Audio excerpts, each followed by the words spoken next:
میں مولانا روم کی ایک چھوٹی کہانی سنانا چاہوں گی. جی. ایک گڈریا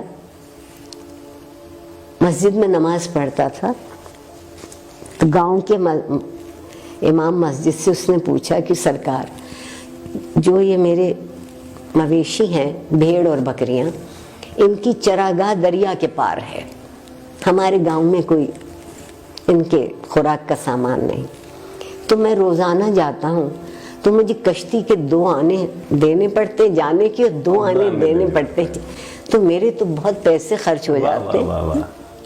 تو آپ بڑے پڑھے لکھے آدمی ہیں, اتنی بڑی بڑی باتیں بتاتے ہیں, آپ مجھے کوئی ایک چیز بتا دیں کہ میرے یہ پیسے بچ جائیں کشتی والے کو جو میں دیتا ہوں.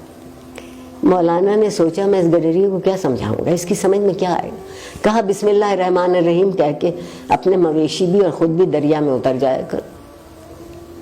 اگلے سے اس صاحب یقین نے, یہ بنیادی میں صاحب یقین نے جو ملا نے کہا تھا اس پہ اس نے بسم اللہ پڑھی, اپنا تہمد اپنی کمر سے باندھا, مویشیوں کو بھی اور خود بھی, اور دریا کے پار. آہا بے حد خوش, 2 آنے بچ گئے, میرے بچوں کا کھانا اچھا آ جائے.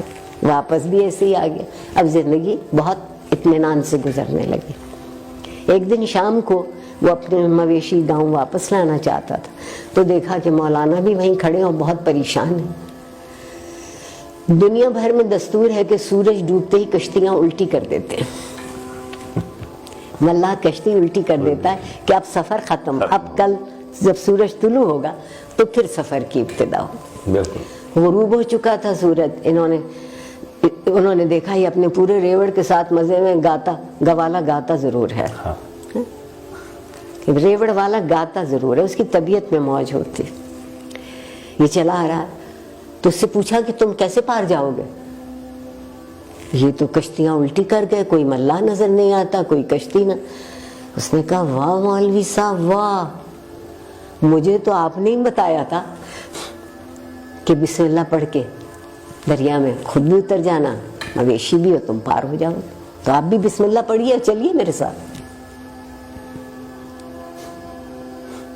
وہ چرواہا صاحب یقین تھا, بے شک. یہ صرف صاحب گفتار تھے میری طرح.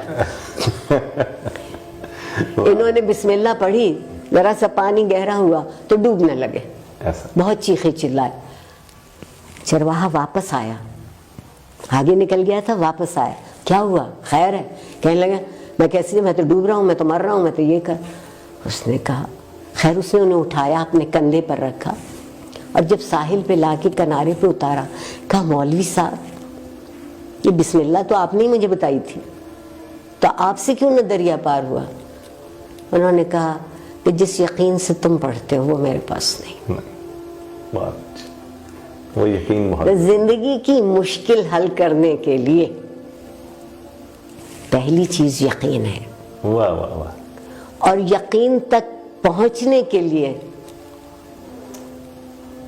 دوسری چیز ایک متحد ہو جانا. بے شک.